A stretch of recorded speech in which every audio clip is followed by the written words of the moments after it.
G'day, I'm Ben from Catch Pro Australia, and this is Lawn Care Skull Sessions with my co-host, the bearded lawnsman, BJ. What's going on? How are you? Hey everybody, what's happening Hey, everyone. We're not in the same location. again? Oh, Yeah, man. buddy, And how it's is supposed to be. everyone? Well, some of the Van der Giessen family have a little bit of Coco 19. Oh no, Um, I'm still here smoking lung busters though, so I guess and I don't have it. yeah, no, we came back from hospital and we've all got coronavirus. So as soon as you said that you had a faint line in your house, I was like, if it's not cocaine, I'm not coming over. So yeah, anyway, apparently yesterday, I mean, I was here, but Vicky sort of did the school pickup, and then she just was like, "Oh man, I'm like aching. Sorry, I'm aching, or something's going on." And she kind of chilled, and I got her some. We had a plasterer here doing work, Yeah, which was fucked, by the way. Anyway, um, she sort of when he left, I had to clean up because there was like plaster everywhere. yeah, And she got up and she was up after some Panadol and Nurofen, and then, you know, went downhill again. And one of our daughters was crook. Anyway, Vicky's the only one who's tested positive. Um, so yeah, it's been a bit of a challenge today, trying to get work done with all the kiddos around. But yeah. what do we all do, right? This is the new world we're living in. That's it. 7 days of ISO. You, So, as but long I as don't you have to test, isolate, no, right? no, you just have to test. That's all. As long Oh as you're yeah, yeah. testing yourself, giving Oh yourself yeah, we'll see it. Oh yeah, we'll see how we go, eh? How many rats you got in storage? That's Oh, we got heaps. But do oh, I have to test? Do I only have to test if I'm symptomatic? no, I think you need to test. I'm not Oh, sure. Like you'll have to double check. The rules are changing all the time, dude.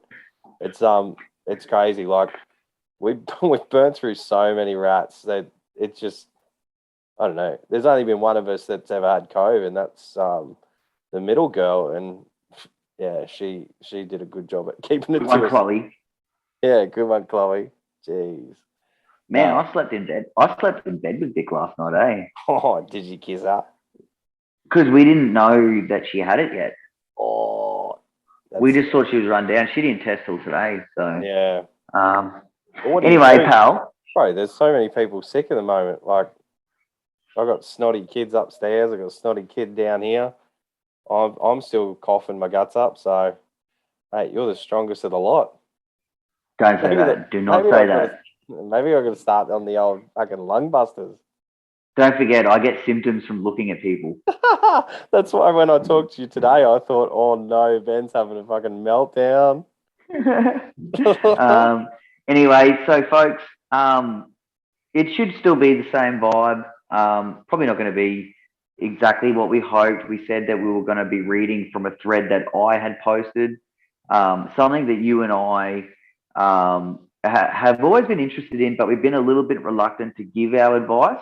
Yeah. Um, so what we're going to do is we're going to maybe we'll release this day by day Yeah. because we were just going to do one, big Yeah, long we were going to show, punch out a 3 hour or even 4 hours, or just however long it however went long, for. however long it takes. But what we'll do is, first of all, we'll read the topic, and then maybe you and I can go back a little bit of our viewpoints, Yeah. and then we'll just dive straight into the comments. So Yeah. Well, first of essentially, all, how was your week anyway? Besides the Kofifi, how was the rest of your week? um, not too bad. Like I can see some shiny new catch pros in the background. You've been working hard. yeah. Oh, but I tell you, that's only a small portion. So I picked up 50 flat units on Friday, and 25 of them are already out the door, Jesus. and that's the remainder. But I've still got 5 more to build and get wrapped for tomorrow. Damn, girl. Um, so I have been busy. Still not as busy as what I would like, Yeah. but steady enough for this time of year. You So need to show um, some skin. Show some skin in your advertising, mate. It'll work. I don't know whether that will. You can give it But a go. anyway, so look, apart from that, the weather's been really nice. Dude, how nice was it And today? Woo. yeah, I mean, I was stuck in here most of the day. So I noticed you got a yeah, jump on. Is it chilly at your place? well, I'm in the garage. Yeah, I'm down here in the dungeon. Oh, this is my new bad crew. This is my new Oh, it looks crew hot jump, as. crew neck jumper. Yeah. What's So underneath it? um, my titties. Oh. I'm a snake. I'm a snaky snake. So shall we get into our topic? Yeah, bro, for sure. Okay. So essentially, the topic is pricing. Now, what we wanted to do was we wanted to get a feel for, you know, let's say what people are charging for residential blocks these days. What are they charging with acreage mowing, and what are their pricing structures? Do they charge per acre, per hour? You know, with hedging, gardening, waste removal. Now, a lot of yeah, I've had a breeze through some of the comments, and we seem to have a lot of comments that carry a lot of merit. Yep. In previous conversations and threads that I have read, I seem to have seen a lot of nonsense. Yeah. And you know, look, I was kind of hoping for a bit of that. Now, don't get me wrong, we got 129 comments here. There's got to be a and few zingers in there. And I think I'd spent, you know, oh, look, 20 minutes when I first posted it, just, you know, going through engaging, and then I just got sick and tired of it and thought, well, it's probably better reading it organically anyway. Yeah. So I kind of have stayed away from it. Now, we did incorporate the Aussie contractors page as well. Yep. Obviously a lot less comments on there, but we will breeze over them later. Yep. So, you know, as a figurehead that you are now, and when I say that, I mean, you know, there are people that look up to you in the industry because you're an ambassador, you have a podcast, you have a social media presence. What are your, you know, do people, you know, come to you and ask you about pricing and you know what you, and do you, because I obviously get it too. Yeah. And and I've voiced this before. I just don't feel comfortable. Like, we listen to other podcasts. You know, we listen to Corey's Green Grind and the Fullerton Unfiltered and Aussie Aussie Lawn Stars to a certain extent, and everyone is just constantly talking about driving prices up all the time. And I've just been so reluctant to get on that train, only because I do think, you know, if we all just put our prices up, any old dingbat can grab a mower and just be like, "Fuck yeah, I'm worth $100 an hour."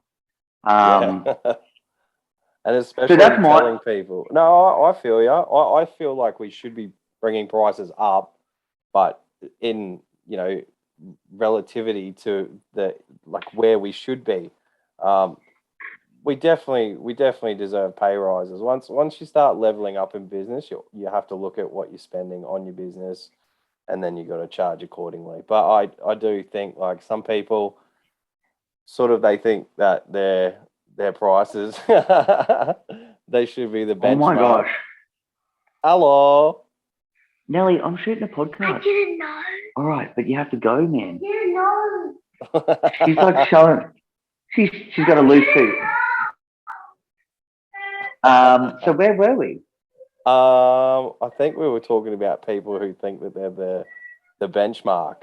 And that's fair enough. If they think they've reached the top, then, you know, that's cool. But I think, look, there's a middle ground. So there's, like, these guys who charge these crazy amounts that even I wouldn't think about charging.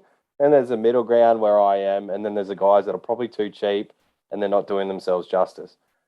These guys are normally the entry level guys who are just feeling their place in the world, and that's fair enough. Like I started quite low. I think I was like $50 an hour, and that paid the bills back then. So as I've leveled up, obviously we've got a bit more debt, a few extra machines here and there. Now I've got like 5 staff and things like that. So I've had to level up. And then work cover and insurances. It's like, yeah, it just is all relative to your business and where you're at, I feel.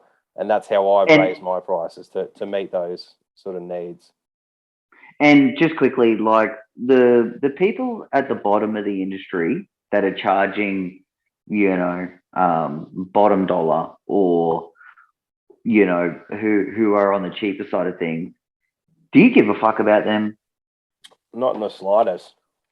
Not, Because there's a not lot of people out there that do, right? And mm, we all have this, um, there's that stereotype out there about cowboys. yeah, And look, we won't go too far into it. We know, I mean, from what I gather now, a cowboy is someone who is, let's say, uninsured, yeah, maybe doesn't have a business name registered. yeah. I And those think people I do kind of have a little problem with. Once the insurance is not there, I feel like that, you're really not even on the radar. Like you really should have insurance, and it's not that much. Like even for your in 35 terms bucks. in terms of your business model and the clients and say the field that you're in, you ain't threatened by any cowboys, right? No way. God no. They Because you have to fill out an insurance form before you do a body corporate, yeah, usually, to get in yeah, their systems. So there yeah. shouldn't Normally be. they have, yeah, a body corp would have the processes to find out if you're insured, if so, how much for, and how high. Even on your when you do like a proposal, so your insurances and where your level of insurances cover you up to. So say your height and things like that. They normally go on a proposal. So well, they go on mine anyway. Yeah. So really, the bottom end doesn't really bother me at all. I mean, these And people can say cowboy, and you could be talking about like a 75-year-old pensioner with a Honda and a whippersnipper and a blower in the back who's doing like 5 or 6 lawns a week, just trying to get that beer money or just trying to make ends meet at the moment. Like I can only imagine how many old boys are out there and ladies out there thinking, "Fuck me, I've got to get back out and actually make some money so I can make those payments, or I can actually put something in the fridge." and look, truth be told, there were stages in my business, um, earlier on, um, where I wasn't insured. So, I'm not giving them a pass. I'm not No, saying no, that, hey, it's okay to do that. But at the end of the day, if you do consider yourself a legitimate business and a legitimate businessman or woman, if we have to be fucking politically correct, but um, I just don't think that those people should be threatening you. Now, I do understand in the residential game for those guys that are out there that are doing, say, 12, 13, 14 cuts a day, that route density and that residential business model, it is very cutthroat. There is someone who can come under, yeah, $5 underneath you. yeah, But I think also what some people don't understand is there is um, there is actually a business plan and a scheme to that as well. So, you know, I'm out of it now. A year ago, I was still in it, and we were focusing on acreage works. And there was people that were quoting, $100 an acre. I had no issues coming underneath them at $90 an acre. yeah. I had no issues at all because I had so much work and I wanted to focus on that. Yeah, you were looking for And stuff that you like to do. so $10 off an hour didn't mean shit to me Yeah, if I was doing what I wanted to do and be happy. yeah. So, there's a Because lot let's of let's fingers be in the honest, like pie. it's your business. Like if you want to be happy in your business, target the work that you want, and if you can make it work, if you can make it work for $10 less, then fucking do it. Now, I just think it makes sense. Like, there's nothing worse than doing a job, even if I'm getting that extra $10 I fucking hate. Like, it's gonna make me resent that job. yeah. Now, also on the flip side of things, we're not completely opposed to people getting the absolute fucking most out of any client, right?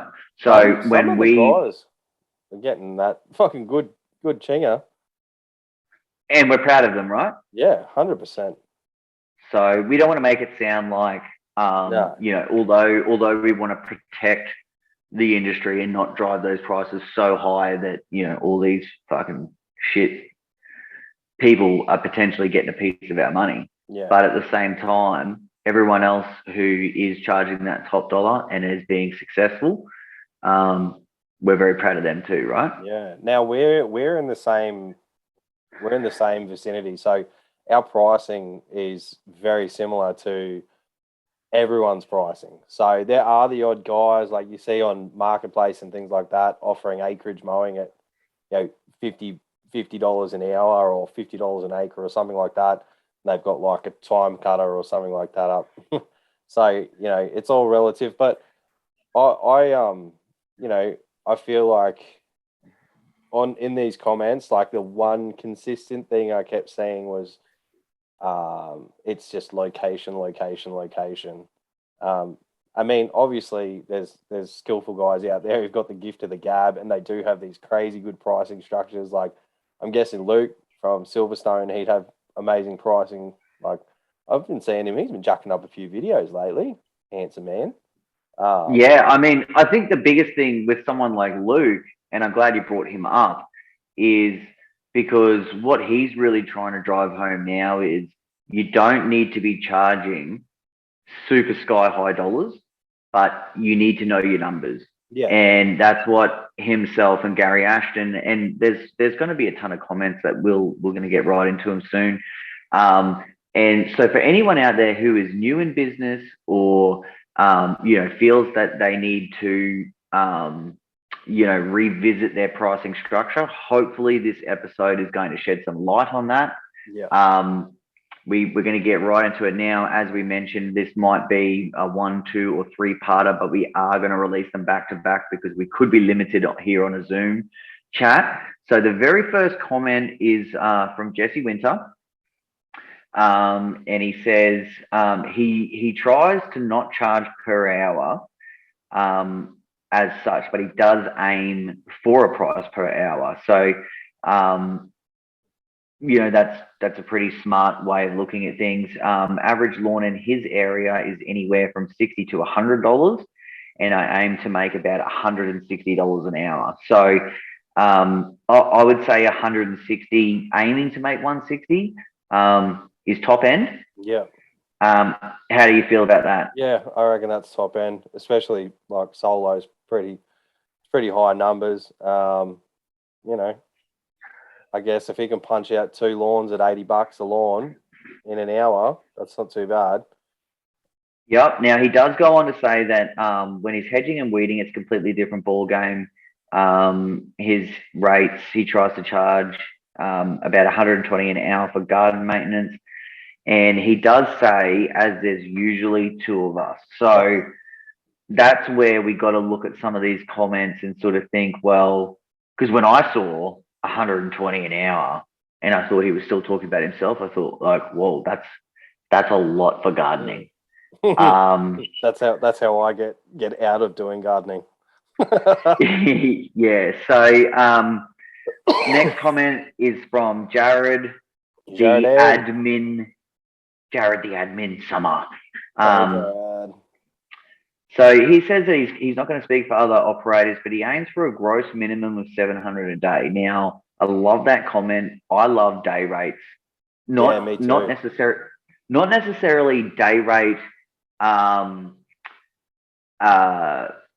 You know, in terms of yeah, a day rate. Hey, I'm going to charge you X amount, but a day rate figure of this is what my business needs to earn. Yeah.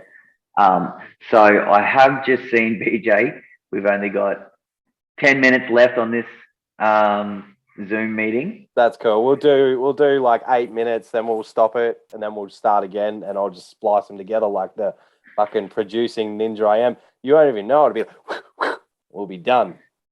So Fuck you, Zoom, you Um, dogs. so Jared says that he thinks 700 a day is a good figure.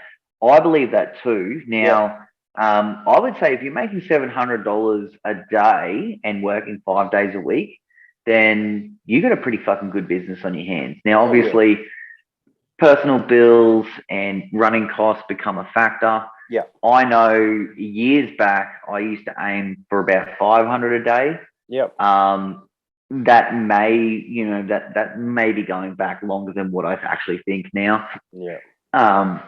But those numbers are probably relative. Yeah. To today's world. I mean, 500 a day back when I first started was still like I used to compare everything to my old job, and there was no way, even after expenses, I was coming anywhere near $500 a day working for someone else.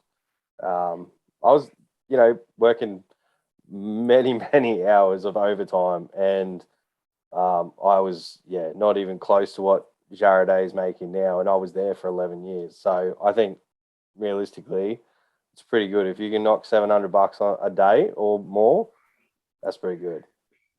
Yeah, that's fantastic. Now, we have said in past episodes that $1,000 a day as a solo operator seems, don't get me wrong, it's achievable, but I am kind of on the fence about whether that can be done day in and day out. Yeah. Consistently. Yeah. I just think that that's a heck of a lot of work for one person. And I think $5,000 a week in a solo operation is putting you up there in some of the most profitable and efficient businesses. Big time. That you've got out there. Big time. So there are probably a few guys out there that have been rolling for a while, and they've got their route density on point. They've got their prices nice and high, and they probably do clean that up. And if someone wants to, run off their model, then go for it. I personally, I have done it. I have done $1,000 a day, and realistically, I still do it from time to time. When I go out by myself, I can do $1,000 a day. I used to do it all the time, but could I do it day in and day out for a whole summer?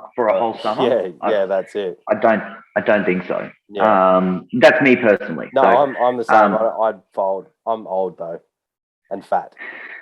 I love you for that. Next comment is from James Miyoto. He's the mosquito. So he says he charges $88 per man. That's an hour for hedging and gardening. Fixed prices on lawns, usually averaging $90 to $120 an hour. Would like to get the lawns hourly rate up a little bit more, but that should come as we build denser route and reduce travels. So that's pretty well on the ball. I don't even think that by the time we were ending Greenscape Solutions that we were up around 80 an hour for GST yet.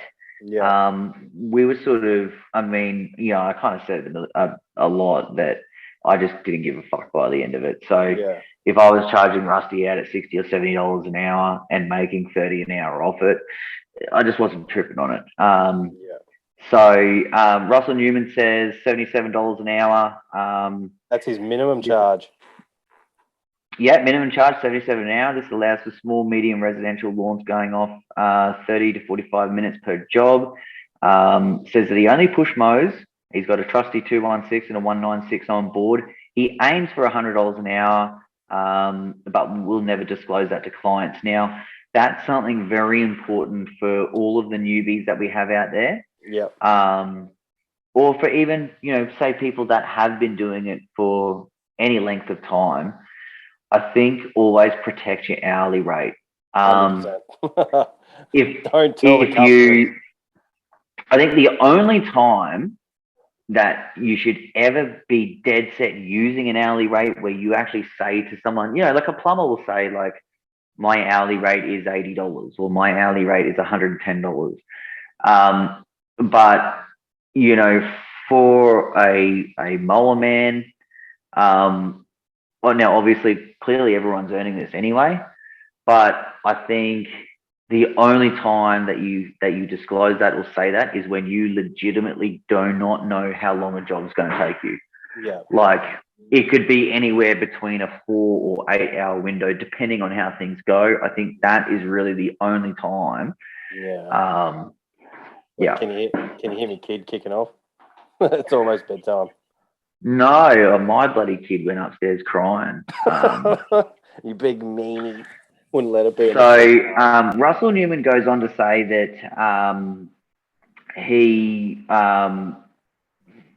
doesn't do any hedging work for less than $66 an hour. Ladder work starts at 99. Now that's interesting. I never really had an immediate price increase for ladder works. No, neither did I.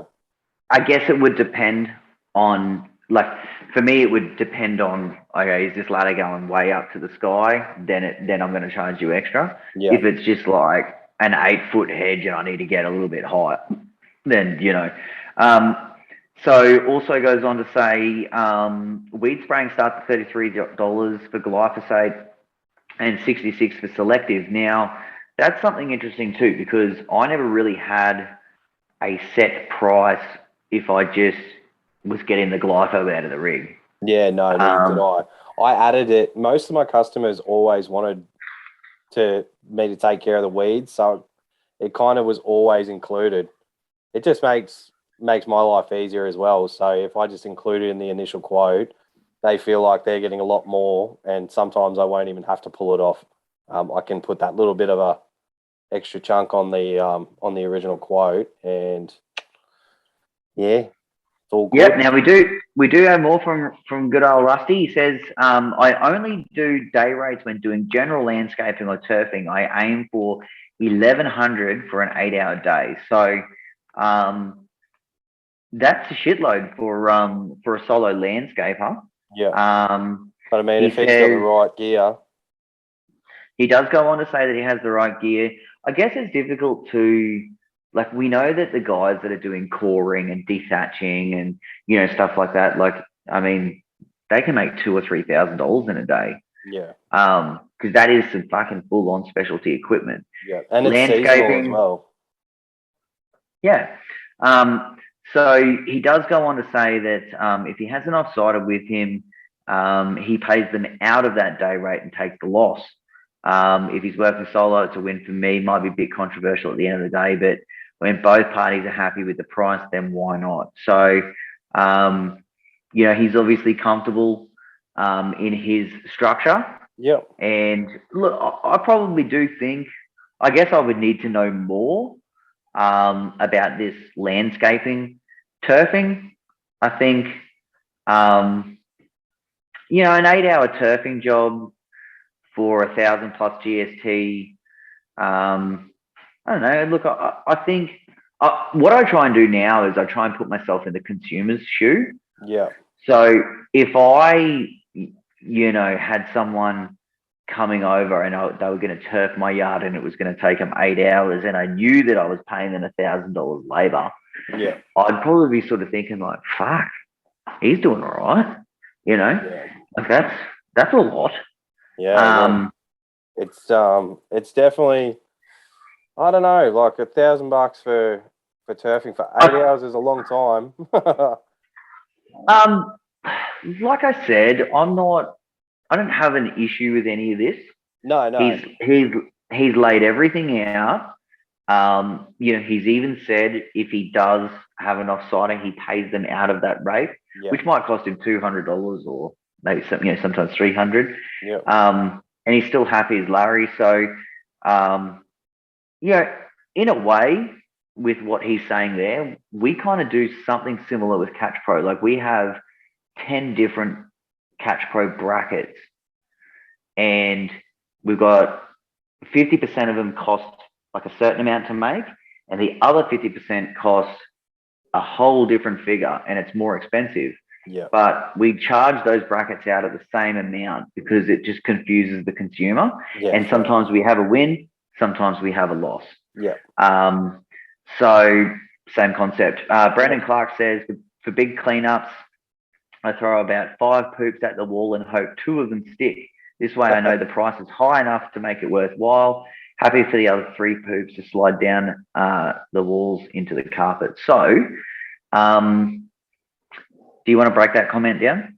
I have no idea what the fuck that means.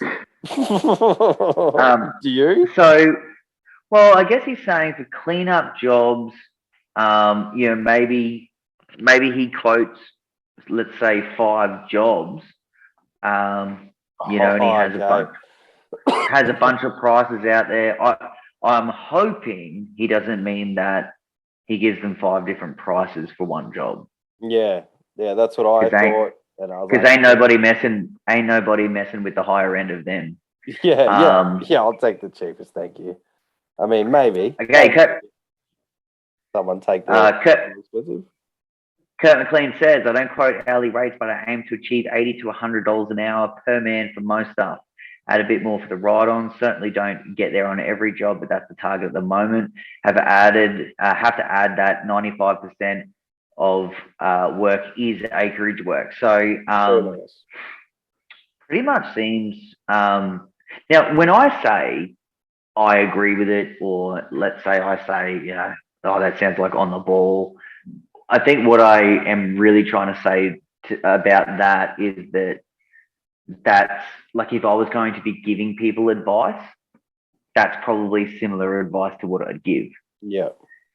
If you know what I mean. So that doesn't mean, when I say that doesn't mean that is still right or wrong. I just want to, make sure that we're not either putting people down or whatever. 100%. No, I get it, man. Everyone, look, I think Rusty summed it up at the end of his comment saying it might be a bit controversial there, but at the end of the day, when both parties are happy with the price, why not? Like, he takes a little bit of a hit to make sure. That's kind of how I work. Like, if I got a job that I really want to do and I can feel that they're not loving the prices I gave them, like, I don't have a huge issue moving a little bit on them because I always quote a little bit higher anyway. But it's if you did it and then they came back to you and said, "Do you think you can drop your prices again?" Then I could run out the door. Yeah. So Michael Bailey says, in all honesty, I just charge what the job is worth to me. Doesn't matter what it's worth to anyone else. At the end of the day, if you aren't paying GST, then you aren't earning enough. Ooh, we finally have a controversial comment. I'm just going to stop that there. So what that means is, so we know that the turnover threshold is 75,000 a year. Yep. What's that like? Say $1,500 a day, a week. Yeah. So he goes on to say it's like $300 a day, Monday to Friday. That would be correct. Yeah. You don't need a minimum of $100 an hour to do that. So what I do want to say though is businesses that aren't registered for GST, this is a bold statement, right? Yeah. Even if you are only turning over 70, let's say you're turning over 74,000 a year, which is just under 1,500 a week. Yeah. Now, if you're a bloke like Rusty, who, and I'm just using his as an example, and I'm talking about my old worker Rusty, not Rusty Newman. Yeah. Who might pay $200 board. Yeah. At a share house, and doesn't have a family, doesn't have anything like that. Do you think it's fair to put a statement on that person and say you ain't earning shit and it's not worth being in business because you don't earn? So it's all about your expenses. Like, there'd be so many people out there that are on purpose staying under the GST threshold because they just don't want to fuck with GST. And I kind of get it. I'm glad you said that, BJ, because I'll tell you what, for about a year or maybe 2, and this is going back quite some time now, I had a business that had the same thing. Now, my uncle did this. My uncle did this for years and years, and he's old. Like, I don't know how old he is, but he's an old dude, man, and he had a mowing business up in Mullaney, Yep. and he used to run 70,000 on the books and about 60 or 70,000 in cash.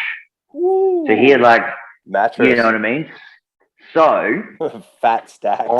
I had a business model at one point where we were doing something similar. We were doing like 60 on the books and like 50 in cash. Yeah. And it was the fucking greatest time of my life. It was just before I had kids. And that was all like drinking money, going out to the Oxford 152, just fucking bam. You know, so how fat was your wallet with 5s and 10s? Oh yeah, no, 50. You still would have been charging like 50 of that. I don't know, The mate. We still might have been around that 40 mark. Yeah. Yeah, like gets a pointy, eh? Yeah, putty for that one. Hey, how much to mow my lawn? Oh, pointy. Putty and a half. Putty pipe. So anyway, Michael Bailey, and I know Michael Bailey. Yeah, I'm not tripping on the comment too much, but it is a bold statement. He says that he doesn't overcharge, and I don't undercharge, never short of work. So you just got to find the right balance. I think he's ended that quite well. Yeah. Michael Carroll. Hey, Michael. Goes on to say he bases acreage jobs off 100 to 120 an acre, unless it's 3 or more acres. For example, I do 5 acres for 300 plus GST, but I also do 2.5 acres for 280. So I kind of like that model as well. Yeah. You do something similar at the 40 acres. Yeah. You know, you don't charge them $4,000 per cut No. every 2 weeks because it's just fucking out of control. Yeah. And obviously that's one scale, one end of the scale, the other. Yeah, but you have to that's start it somewhere, right? Yep, that's it. Residentials, he bases around 60 a lawn, but he wants to get it up to 70. Yeah. Are you doing any residential lawns at the moment, pal? So not residential. Like we literally have a few acreages. I'm just talking about your house on a house on like a 600 square block. None. With I've a got fucking none. front yard and a backyard. I've got one house that is just shy of an acre. So that's probably my smallest. No, well, that's not counted. Yeah, that's not counted. Yeah, okay. So that's it. And all I have after that is maybe like the backyards at one of my villages. And in regards to that, like I walk into one old duck's backyard and I whippersnip for about 3 minutes and I charge her $20. So look, these are things.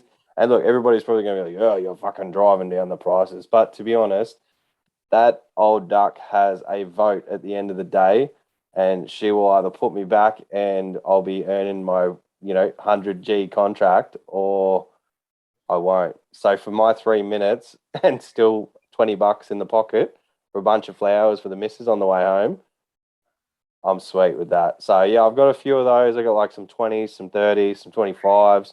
And to be honest, like the boys just handle those afterwards. And sometimes I just say, just keep the cash, or I just give them the whatever they earn. Like it really doesn't bother me. I do it to keep people on side, really. I just think that's one of my little tactics there.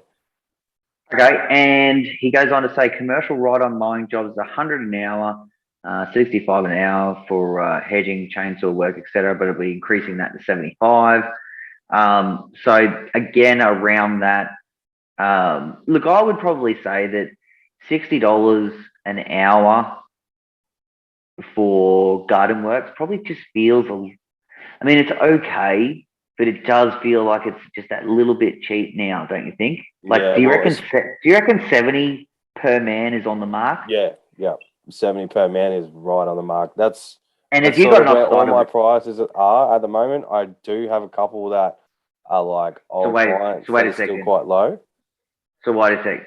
If you're saying 70 is on the mark and that's perfect, you're saying you're just fucking perfect in every way.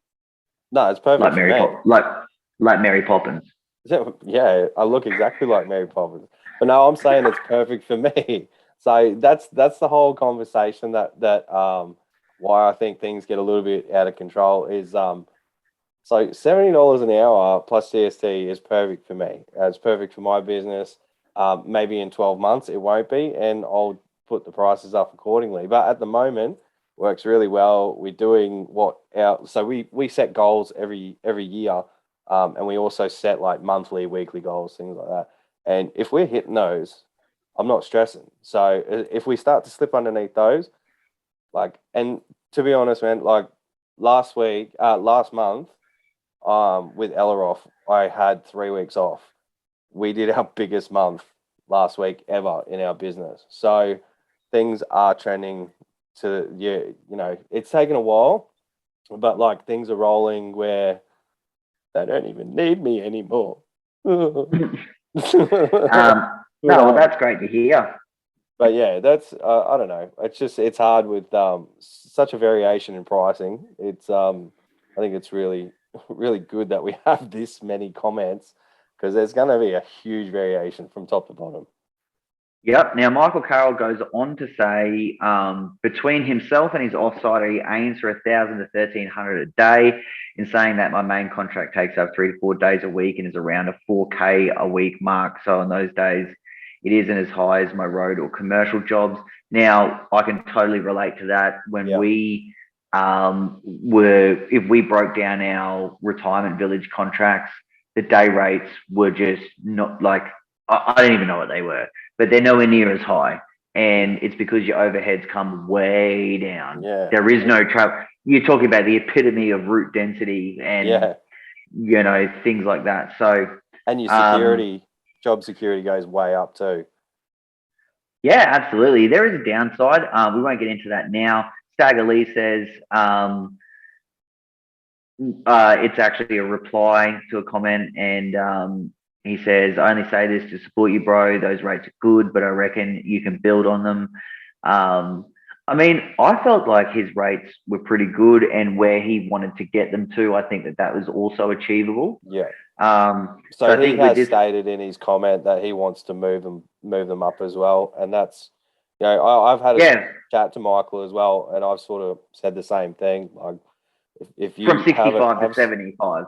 Yeah, that's pretty good. Like he said that I think that's achievable. 2 years ago he started at 50, and now he's looking at 75. So that's pretty good. Like that's no 3%. Jake Long has a comment, and he's a regular here for us. Says he thinks an hourly rate could be good for a brand new operator to work out an average for the future. Yes. Once established, it's normally best to price per job based on what you think it'll take, etc., which is where it comes with experience. Each business is different, and each business has different equipment. It's the same with jobs. They all, vary so much in size. As a base rate, I believe as a whole, we should be aiming for about 70 per hour. When you dive in and have a look at the costs, rudder. So, pretty nice comment here. We've heard the 100. You should be aiming for 100 per hour rule. This comment says 70. It's difficult to say, as you said, what's right and wrong because there are so many variables. Yeah. Someone who has 3 Skags compared to someone who has 2 Hondas. Yeah. Little bit of a different situation, right? Yeah. Mike's Mowing says he's on his 8th beer and he'll be with us soon. Thursday morning. So I tell you what, if I had fucking 8 beers, I'd be Gonskis. Oh no, I couldn't imagine. You'd be anyone's. What are you doing? You would have been real proud. You would have been real proud of me the other night, man. Really? I had a couple of shots of JD. Yeah. And I was just drinking Kahlua straight out of the bottle. Really? Old school. And hey, yeah. So I was showing off, Yeah, I knew you would be. So Mike's Mowing does go on to say he has about 15 cash clients, Port Macquarie, which is where his family lives. wife and kids, but work in Sydney on the wharf, making 145K. Mm. That's a fucking shitload. Yeah. Um, so He's is also got a this commercial property there. So in Sydney, he's got yeah? one So 1350 on the books. Once a yeah. month.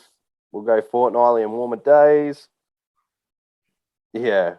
What he's saying is, I want to go home to my family, but will I make enough money to support them? And realistically, that's a pretty, like, to jump from 145K, like you'd have to build your client base pretty quick to catch up to that. Or maybe stop drinking 8 beers per night. I don't know. Yeah. I mean, if you bought a bottle of Jack, you could just have like 2 or 3 shots, and you'd probably be there, right? Yeah. And then you just drink some fizzy shit and just pretend that you're drinking beers. Yeah. So what is it? Ginger beer? Yeah. All right. So we got a comment here from, is it Dion? Yeah. So my second year of business, 12 years working in the industry. First year I charged a little less than I do now. This year I'm charging $50 an hour per person. Usually me and another bloke for gardening plus dump fees. So $50 an hour I think is a little bit outdated now. Yeah. It does say second year of business, so I think that He's probably you still know building his client base. yeah, probably still building that up, and maybe gaining some more experience and sort of getting the lay of the land. Yep. All mowing is quoted, seen on site. If someone wants ride on work, $80 an hour with my Hustler Raptor XD48. So I think that's also pretty damn good pricing. Yeah. Next business year, I'll be charging a little more for my gardening and ride on work. My plan is to slowly ease into it, get my name and reputation out there. I think if they had sort of stated, along with building their name and reputation, if they had said, building my skills and, rather than that is almost like, for someone in their second year of business, they're on the ball. Yeah.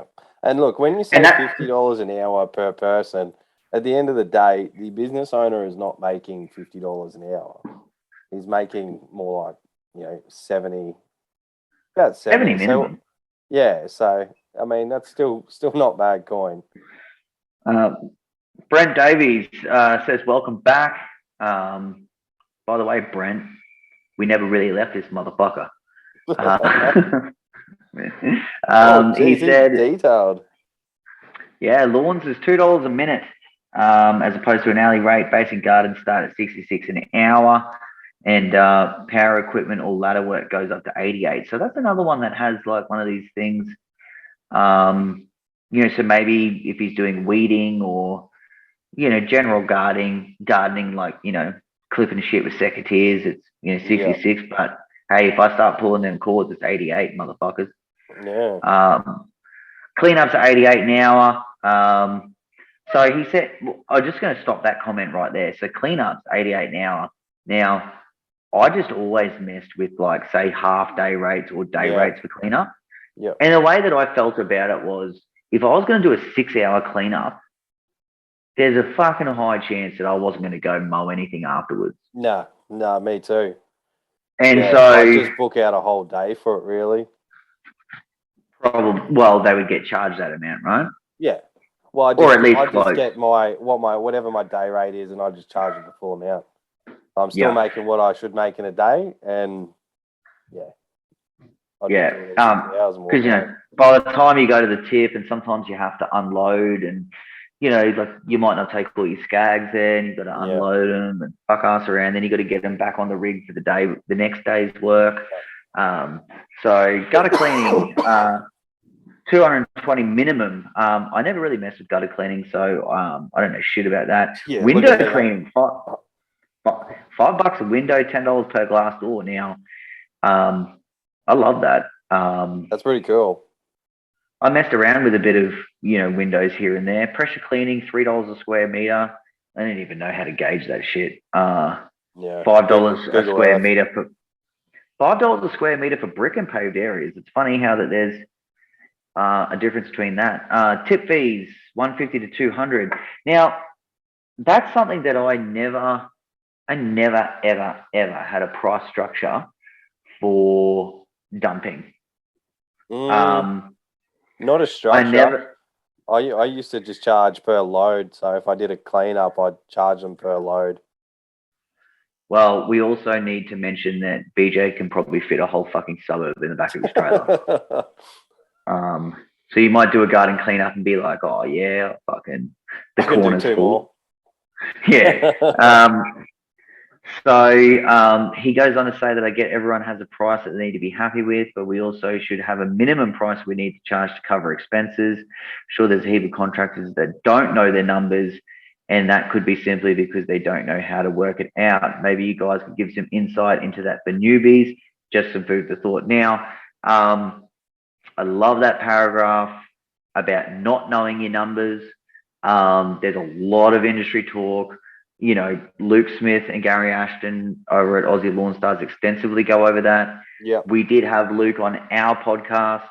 I think it's obviously so important. Now, you and me, we're not really numbers guys, right? Now I'm going to admit something here. Like I don't know my numbers.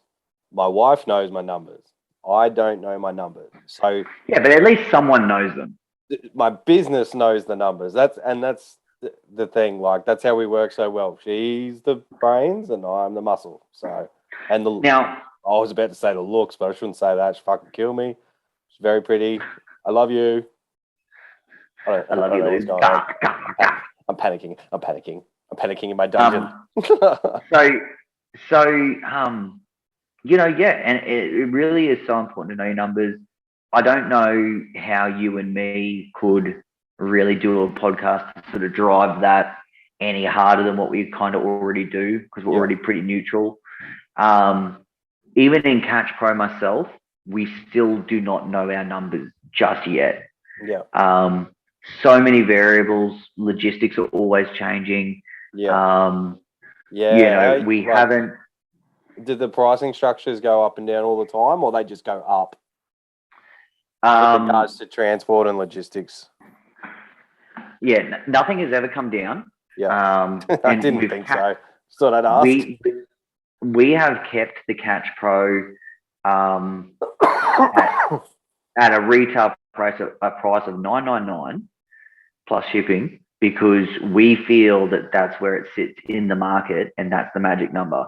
Yeah. I think it's an attractive number. If you go to 1040 or 1050, I do believe that people look at that and go like, that's going to be too expensive. I'm not even going to look at that. Yeah. That's probably where we should be at, but we're lucky with the Catch Pro. There are a few little things that we can do to help. You know, we can order in higher volumes, which kind of brings and sometimes it's too extreme. You have to just order so many to make a difference.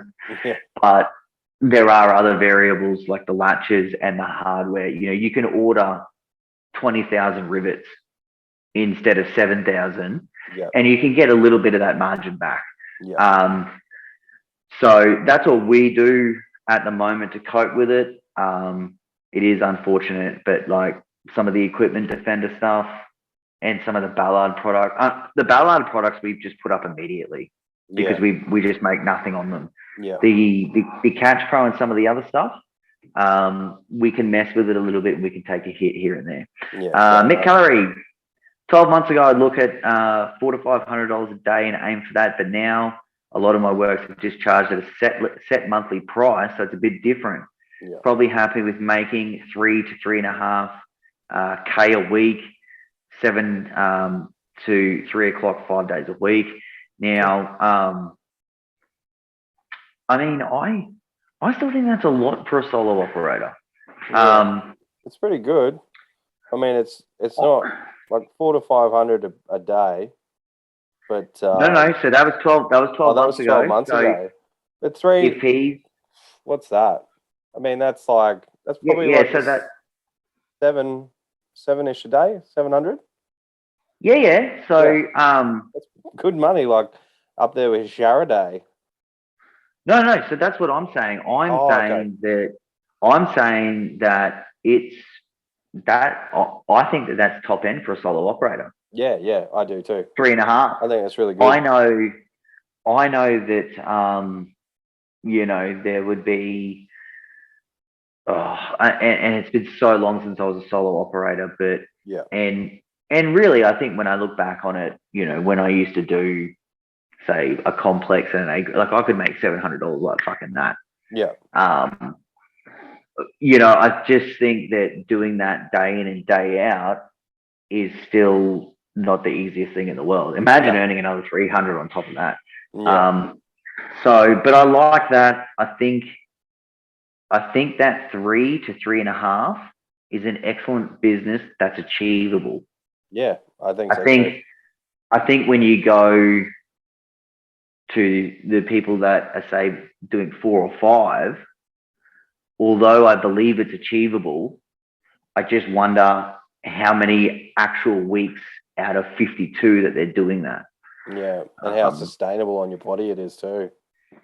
I mean, I'm sure there's niche guys out there that definitely could hit that by themselves, and my hat's off to them because I just never really could understand how you could make that much money by yourself in a week.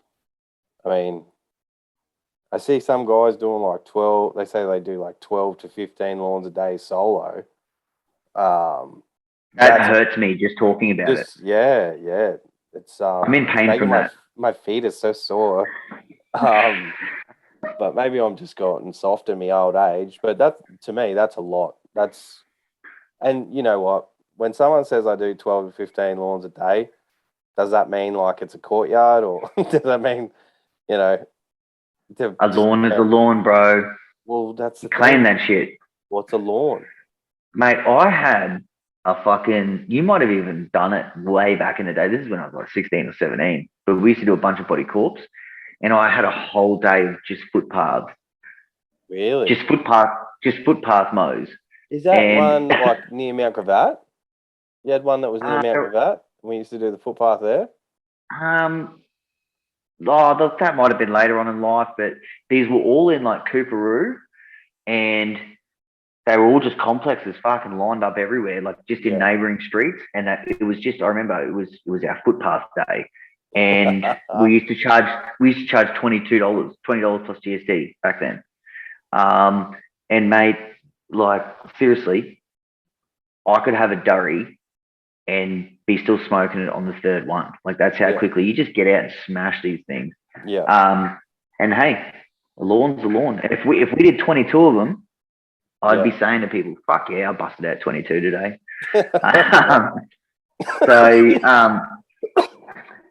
Benny Caldwell, he's only got 9 fingers now, by the way. Oh, really? Or 9.5. 9.5. Yeah. Yeah. Most of my lawns take around an hour and get charged just over $100 for residential. So that's top end. Yeah, top end. Although I guess 100 a 1 hour push mow, that's probably a fucking big property, eh? It's a big one. Yeah, I mean that'd be like sort of. That's a fucking big one. Fucking big one. 700-800 square meters, you reckon, for a push mow? I don't know. I mean, I've got about 1,000 square meters out the back here. Don't tell me you push mowed it. I've push mowed half. Okay. And the only people are probably like, why did you only push mow half? But we had a fence in the middle. Yeah. And so I push mowed half, and I'm not joking, man. It fucking took me ages. Yeah. So Adam Ratcliffe says, I'm a little different to others as I can only work during school hours since my son moved in full time, do regular residential push mowing and a little bit of spraying as an upsell, but no hedging or weeding, and don't take any waste away. The majority of my jobs are about 30 minutes or less. If I do larger cleanups, they're usually done on a weekend. So it doesn't eat into his hours during the week, but I'm aiming for 100 per hour. And of course, I don't tell my clients what my rate is. So, look, his pricing pretty much seems on the ball, even though, his business structure is going to be a lot different to most people's. because that's man, that's tough. Getting the kids ready for school, going out mowing for 6 hours, picking Yeah. them up, and then like hanging around them and looking after them afterwards. That's fucking heavy. That's heavy, man. Heavy. Nah, good on you, Adam. That's excellent that his business is sort of working with his family as well. I think that that's one of the best things about this job is that you can tailor it to your needs. Or can you tell? I don't know if you can hear that. Can you hear the other crew's gotten home now? Yeah. It's good, man. It's excellent. I really like before this industry came along. I didn't realize how unhappy I was in my other job, but it's good. That's a perfect example of how you can make your business work for you. And who's and next? Ruben, Ribs. he says, personally, I think the rate comes down to what gear you have and what you can get done an hour. Now that just that little tail end of what you can get done in an hour. Yeah. Do you think that that's a variable? I think it is. Like my boys are pretty quick on the hedges, but I'm quicker. So I can do probably 2 to their 1, maybe 2.5. So they do a fantastic job. Their quality is there, but just their speed is just not where mine's at. And obviously, I've just been doing it for, coming on 8 years. So obviously, like they've got a bit to catch up on. But I think that's a really fair comment. I think that's a good line. Now we got a lot more in this comment, but I just want to quickly say, when I worked for Shorey briefly, we were working on an acreage, and I remember it was like 4:30 in the afternoon. I don't know if I've told the story, but there's a fucking huge hedge, man. Like it was the width of the property, so maybe 60, 70 meters or whatever it was. Yep. And he's like, all right, jump on this hedge and then we'll cruise. And I'm thinking like, I mean, I was like 18 or 20 or whatever age I was. And I was thinking like, you fucking asshole, it's 4:30. And man, I fucking hooked into this hedge and I was hauling ass, man. And I actually felt like a little hand on my shoulder and it was him. And he's like, can you just slow down? This is hourly rate. And I'm just like, and like from that point, like that was really because I never used hourly rates anywhere. Yeah.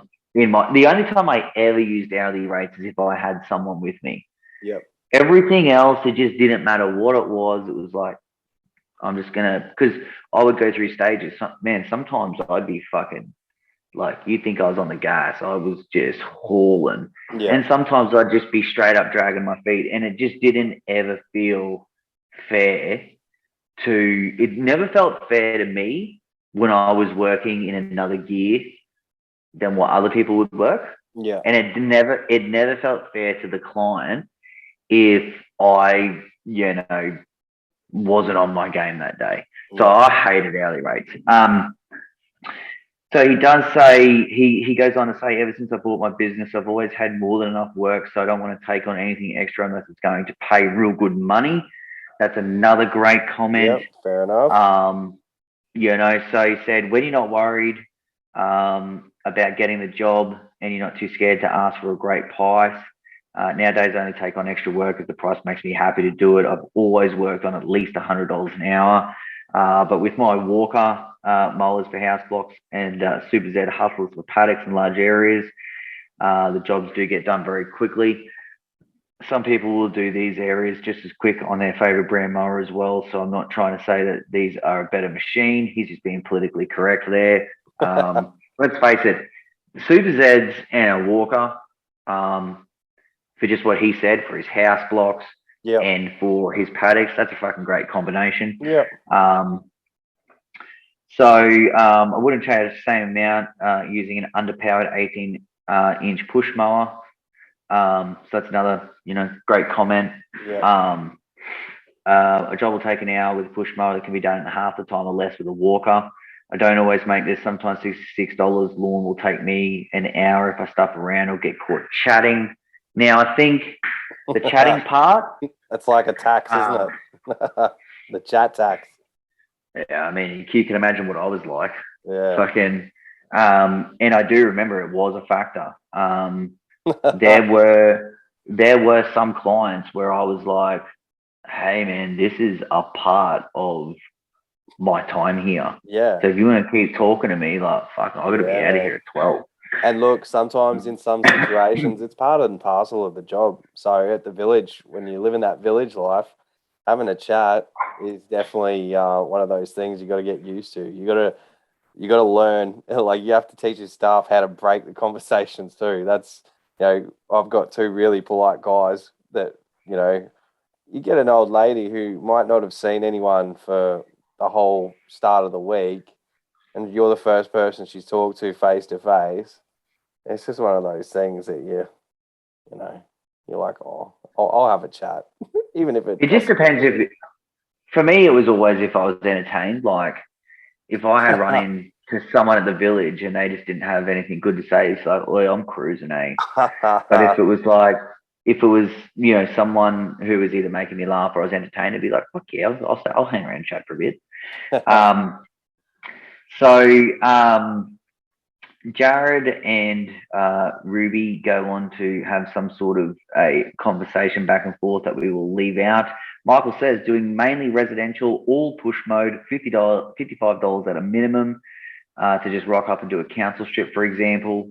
Price goes up from there. Also, there are taxes for bad access, stairs, catching, dog shit, etc. Yeah, dog shit tax. Yeah, and stairs, bro. Yeah, yeah. Like, Average house usually takes is usually around the $80 mark, taking 15 to 20 minutes to two people. Gardening and landscaping ranges from 75 to 100. Cleanups vary too much. Aim for 100 an hour. So that's per person for the day. So, because I was going to say, like, we haven't really had that many outrageous comments. No. 100 per hour per person for the day. That's some fucking good money. Yeah. Yeah. So let's say, yeah, but let's just say we were doing a cleanup and I had two guys working for me and I had them scheduled for an 8-hour day and I charged $1,600. Let's say for me, what are you taking home out of that? 1,200? Yeah. 1,200 without even seeing a job. Yeah. Businesses that are doing those types of dollars, that's some fucking good coin. Yeah. Yeah, that's very nice.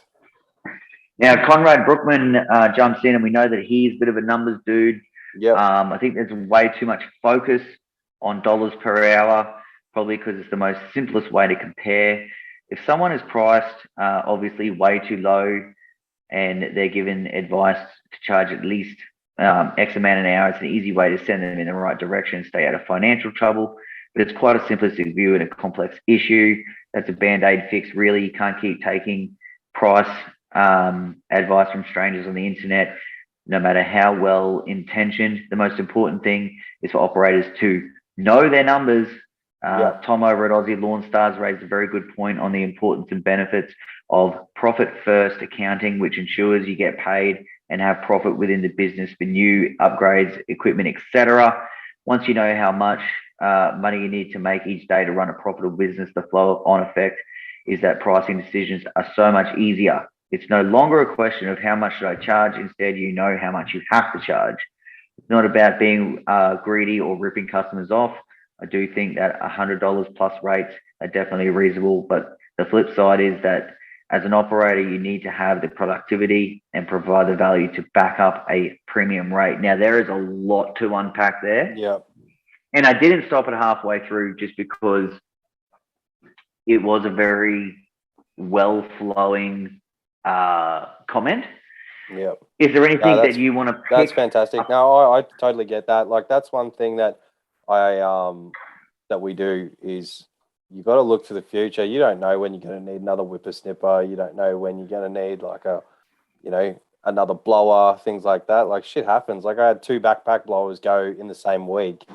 So I just had to go get a new backpack blower, do my thing again, and just, top that back up and wait for the next thing to bust nuts on me. But yeah, we kind of have to plan for the future. If you're only making enough to cover your weekly expenses, then you really have to either look at the jobs you have and see if you can make more money out of them, or you have to look at, moving some of those jobs out and looking for new work. And Or it goes looking back at to your Rube overheads. too.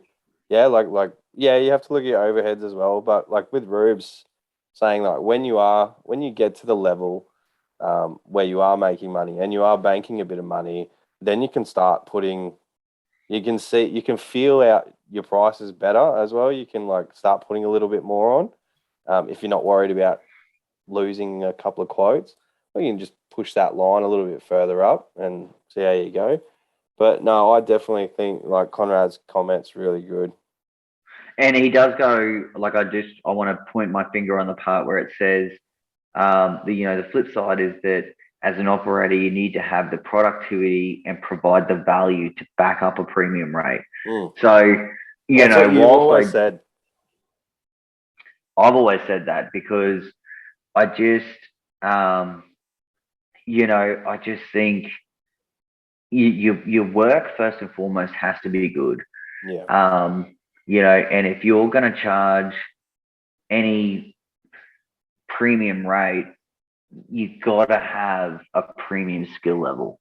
Now, if that premium is 100, if it's 80, if it's 200, whatever it is, but it's just like a chippy. The carpenters out there and so many other trades. If you're going to be qualified and you're going to charge what the industry is demanding or whatever the case is, you need to be a great chippy. I think you need to have good, solid work. 100%. Have you, by any chance, caught the episode that he was referring to with Tom Hazelline? No, I haven't caught up yet. No, yeah. Well, you've been out of action for a couple of weeks. I actually haven't caught that either.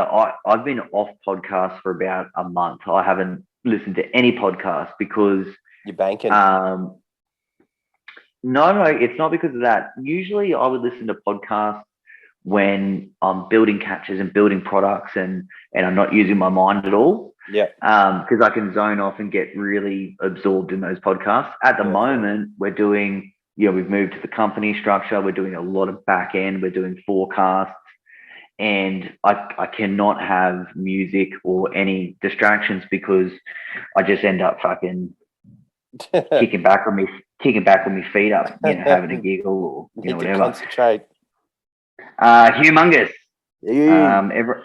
Everyone has their own pricing requirements, which suits their lifestyle, overhead, debts, and how much they want to spend on coke and hookers. But I'm happy to clear anything over $600 a day and up to $1,000 a day on the juicy ones. That's after all work-related expenses are taken out. Plus, I generally only start work around 8 and usually wrapped up by about 4. That includes my mandatory chats of at least an hour to everyone too, because chats are live. So he says he's happy to clear anything above 600. That's after all work-related expenses are taken out. Yeah. So 600 is his profit line. Yeah. Yeah, I'd say that 600 is what he's putting in the bank. That's gangster. That's awesome. Yeah. Because I'm assuming Jared and some of the other previous comments around this, $700 mark, I'm assuming that's total revenue. Yeah.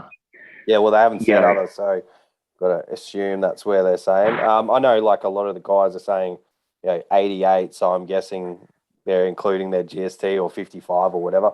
But yeah, I just think that's awesome, man. $600 and $1,000 on the juicy ones. So that's after expenses.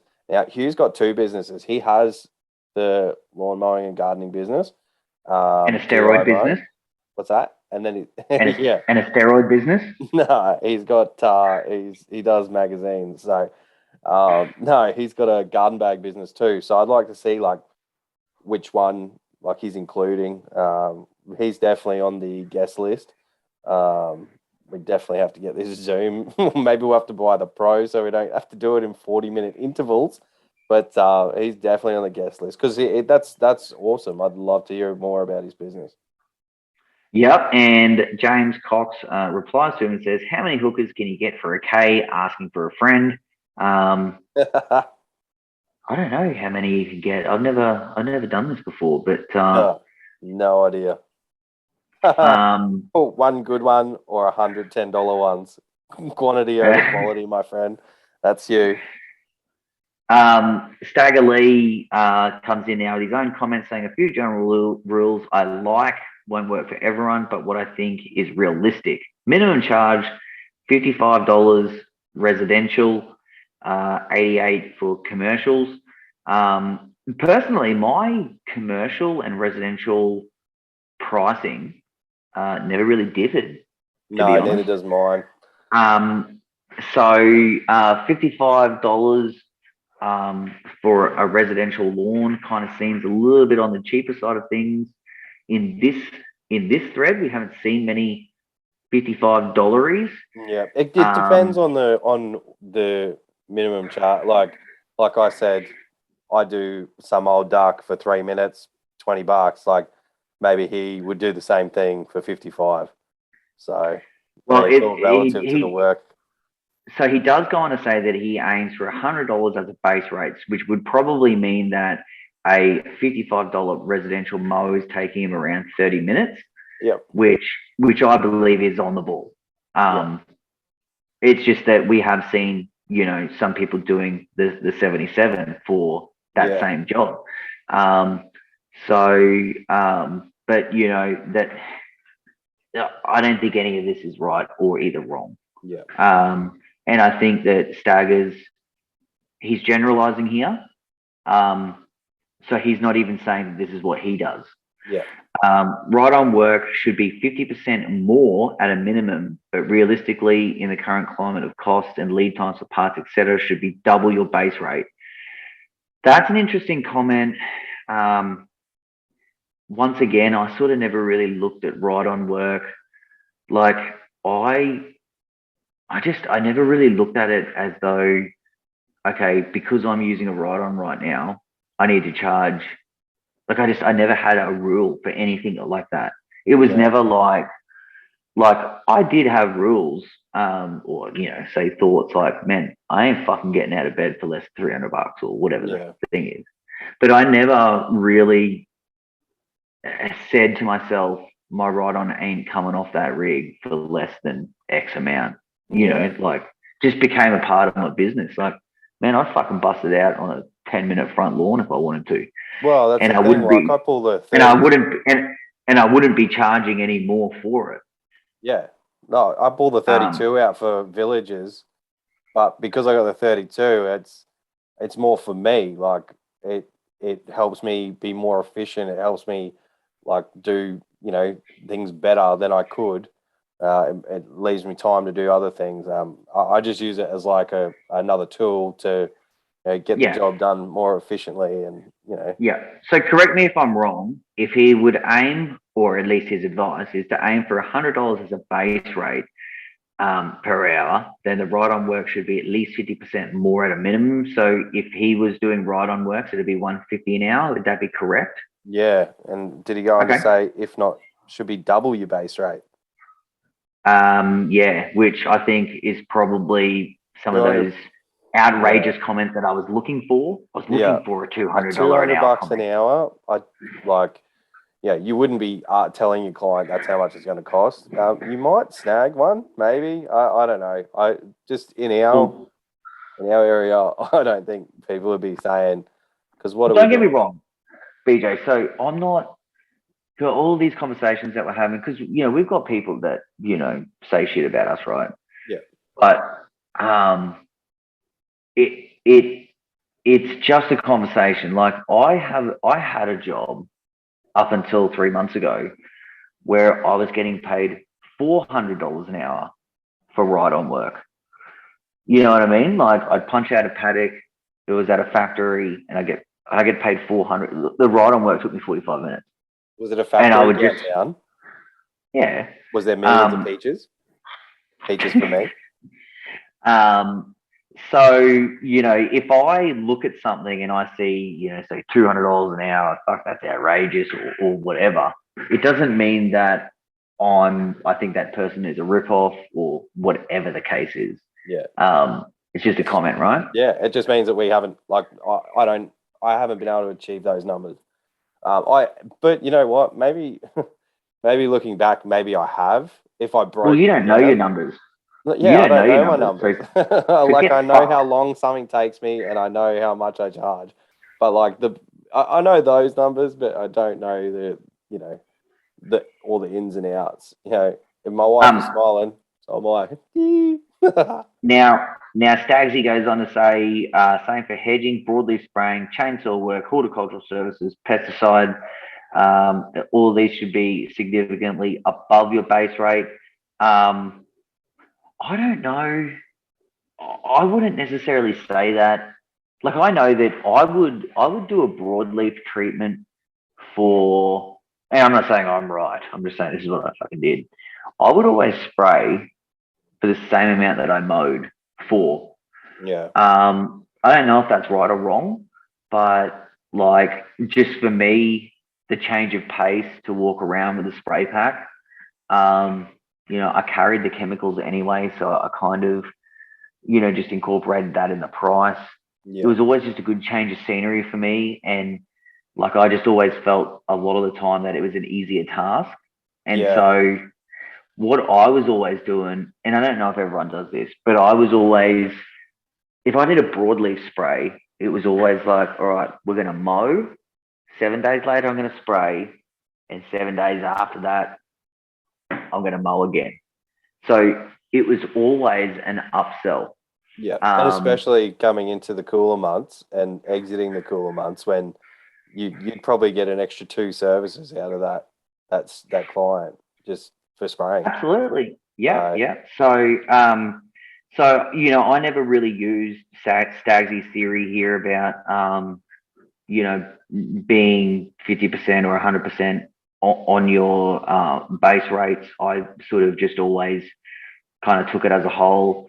Don't know what's right or wrong. Glypho is one of his favorite upsells. It charges 55 to 88 per up to 10 liters of Glypho plus wetter.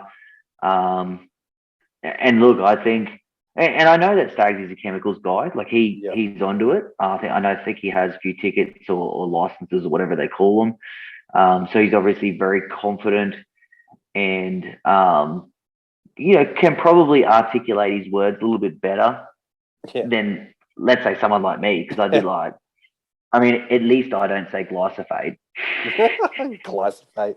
Oh yeah, in one of on the podcast, I actually spelled acreage wrong on the podcast. I had to fix that up today. But that's just, a typo is different to actually saying it. Right? I'm not going to lie. When I was uploading that, I had a couple of bourbons under the belt. You deserve it, mate. I sort of forgot where I was with this comment. He said the reality is saying that with his packs, the reality is that the client will only need 2 to 5 liters of mix, so you can stack a few on the same day. You can usually get 2 to 3 out of one mixed up backpack, and it has a really positive impact on your hourly rate and daily totals. You're usually achieving as much as 300 an hour upsell Glypho this way. So that's fantastic. And like, obviously all this works for him, which is incredible. Like, that's a mad upsell.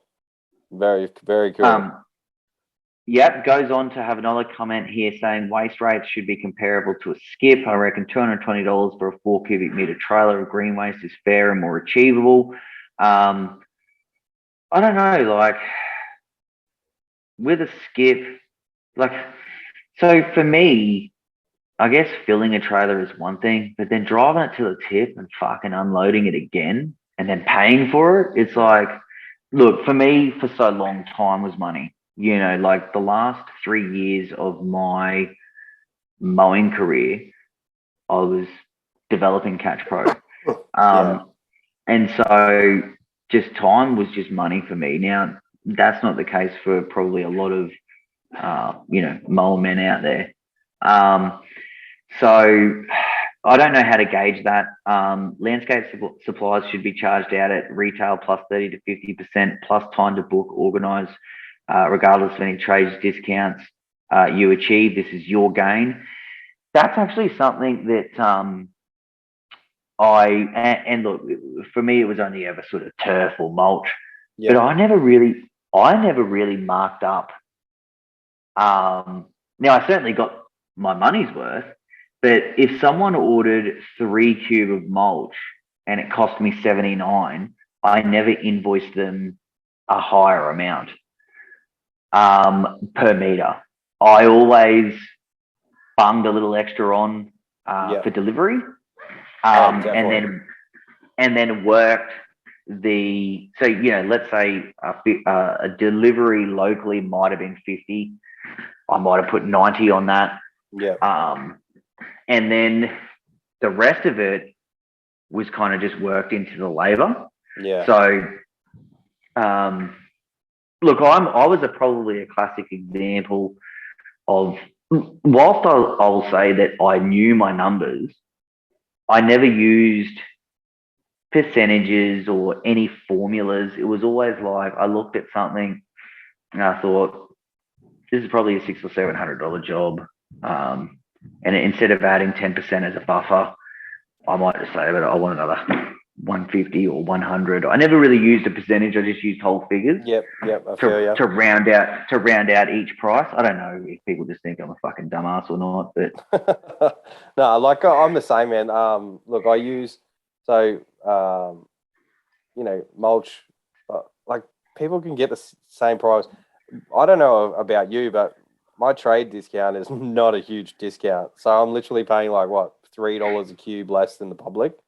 So I don't want to get caught out and be like, oh, your mulch was, fucking $95 a cube, and then your delivery was another $90, and then this. So I will as well work it into the labor, because don't judge my labor. I'm fucking moving mulch, mate.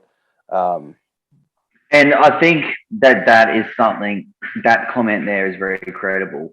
It really is true. Like if a contractor had given me the option and said, okay, you need 5 cubes for your garden. If I buy it for you, it's going to cost you X amount. If you organize the materials, it's going to cost you this amount.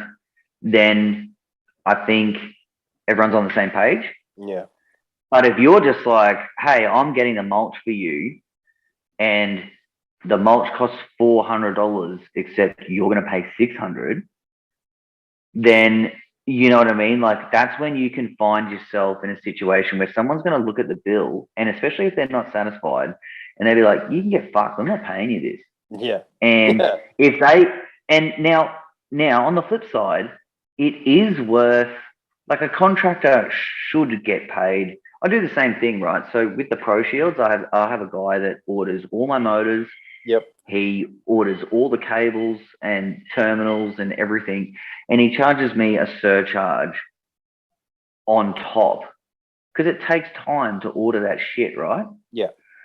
It takes time. He's got to do it. He's got to track it, everything like that. So there's no issues. But I think when you're using certain percentages, especially something like marking it up 50%, I do think that's where some contractors can look at some of this information, take it, and maybe get tracked down the line, especially if their work is not perfect. Yeah. Because that's when someone can look at something and go, okay, well, I see you charge me $400 to do the job. I guess that seems all right. But why am I paying $200 extra for mulch? Yeah. Now, Stagsy might have been saying this shit and saying that, and not itemizing. Yeah, fair enough. Because that's another thing too. I never itemize my invoices. No. And if someone wanted a price breakdown, you're in trouble. You're in trouble. Dude. Okay, that happened to me when I first started. So I did a turfing job. It was only a small job. I quoted the job. They accepted. And after I completed the job, I just sent my invoice. I just converted the quote to an invoice.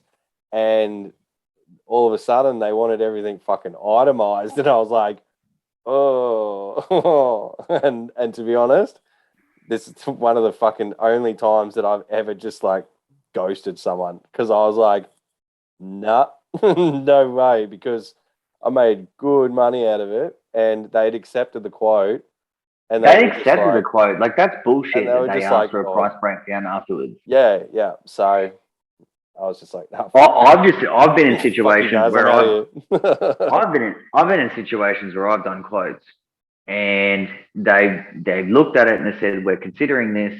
Can you give me a breakdown? And I already felt pressure. I Yeah. already felt pressure. Like, Yeah. you Well, know, I've got a like, big fuck, quote coming up for one of my villages, and I'm thinking, and you know what? And you know what? Once they ask me to do that, I feel like I should put another $100 because I've got to consult with Vicky. Hey, we got to do this. We got to break this down. We got to spend more time on that. I have to fucking think about it. So kind of the same thing. It's kind of the same thing with Cashflow. Like, people are like, oh, can you just send me an invoice instead of me just ordering online? And it's like, well, you know, in a way, you know, I feel like charging you extra because, like, you can just fucking go online and order the shit. Anyway, Joe Zuzu said, "Sup, boys? You want to reply to that?" Sup, Joe? Pricing depends on so many variables. I was going to say, what's up with Zoom? What's up with Zuzu? Yeah. If I use my Zuzu to shoot through your Zuzu. So he says, pricing depends on so many variables ranging from how busy I am, supply and demand. As a hotel, for example, the less rooms, job slots I have left available, the higher my price may be. Yeah, I mean, I'm just going to stop that there. And that's another case similar to Rubes, you know. Hey, he's got shitloads on. If you want me to do it, yeah, you know, if you want me to do it, look, this might be a $50 job, but look, if you want me to do it, like, I'll do it for 70 to make it worth my while. Job complexity, straightforward, lots of bullshit to deal with. Job growth, maintain, overgrown. So that's all, you know, fair. You know, comments there. 100%. Is the job one-off or ongoing? Now that's something. Now he doesn't go into to list any prices specifically. But everyone already knows that was one of my biggest things. Yeah, you me know, too. I never really messed with one-off jobs. No, neither do I. But, you know, we'd get quotes for them. Yeah. And I always offered a better rate if I could get that person locked in fortnightly all year round. Yeah. Now, in some cases, you cannot get fortnightly all year round. You know, the last couple of years have been a little bit different. You've been able to. Yeah. Now, be careful too, because some people's concept of regular is not your concept of regular. I went and quoted a regular hedging job on the weekend, and it's about 200 meters of, you know, 6 meter high, 7 meter, 8 meter high friggin' Marias. And, you know, the text was like, yeah, we want you to do this on a regular. And I got there and I'm walking around. I'm like, geez, these are big. This is going to be a good money gig. And I was like, you know, what's your frequency? What would you like me to, you know, twice a year? I was like, that's the furthest thing from regular that you can get. How the hell is that regular? And man, I could only imagine the growth on these bad boys. Dude, they were big. They're like the biggest hedges that I've ever even looked at. Never mind attempted to fucking chop in half. I was like, nah, buddy. So he does go on to say density is a job close to others. Now, that is something that I never factored in. Like, maybe density? If it was next... Well, so maybe if it was next door, I could be kind of like, oh, you know, maybe get a $5 gift or something. Yeah. But if it was like a street over or on the same street or whatever, it's like, man, it's the same fucking price. I don't give a fuck if he's up there or not. Yeah. You know what I mean? So that was probably not something that I would consider, and it's probably not necessarily advice that I would tell others to consider. Yeah. Except if it was next door. Like, if 3 people came to me and they're like, hey, we all live next door to each other. and we want to book you in for a fortnightly service. Can you give us any sort of discounted rate? Then I would be open to that. Yeah. Well, I've because it's got just- my neighbours want me to take care of 2 properties in a row, like my very next door neighbour and then their neighbour, and I'm like, I don't shit where I sleep. Hey, like it's not something I like doing. I've done it in the past, and they're all fantastic people. I just, and I probably wouldn't let them down because they're literally next door. But I just don't want that pressure. Like I come home and maybe like there's been a rain day or something. I'm like, ooh, I'll get there. I'm like, really, like I've got some big jobs because like neighbours. I'll probably give them a little discount, but yeah, nah, don't want that. Yeah. So he also says, does the client come across as a prick to deal with? I probably wouldn't change my pricing based on that either. I don't know how you do that. Like if you meet someone, because like 9 times out of 10 when I meet someone, they're, I don't know. It takes a minute to earn my trust. Yeah, look, to be honest, there are sometimes you can you click with people and sometimes you're like, ooh, they're a bit abrupt, or you can kind of tell genuine people from assholes pretty quick. But there is just such a flip side. Like someone that you get along great with, business wise, can end up costing you more because it might be like, oh, hey, do you mind fucking? Yeah, just Wait, trim that. Just cut that down. Do you mind hand weeding this? And it's like, man, I should have just, if you were an asshole, I'd be making better money right now. Yeah, that's true. So I was trying to skip something, but then something caught my eye here. I'll put it in a higher price if I feel the client is a prick. I'll be super pricky, turn a little bit lenient with small extras. Payment times the client is good. Mix a bit of pepper in and a bit of spice or a few years of experience, a few mosquitoes, and I like to think.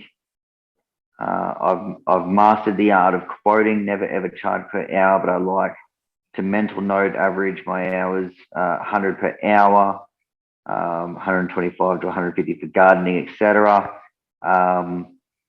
Don't like to do day lates unless I'm absolutely stuck, and I would go in at an average 600 to 800. So I think that's pretty well on the ball. Yep. I know as a solo operator, like if I was going into someone's place as a solo operator and I said 800, I would have felt, I don't know if this is just, a reflection of myself right now, but I would just feel that that's pretty top heavy. I'd feel comfortable with 600, but I'd be around 750, 800, I reckon now. For yourself? For myself, yeah. Yeah. Maybe not the boys, like. Oh no, don't get me wrong. I'm not tripping on that. Yeah. And I put it into context of myself. Yeah. Only because I guess I knew what I used to be.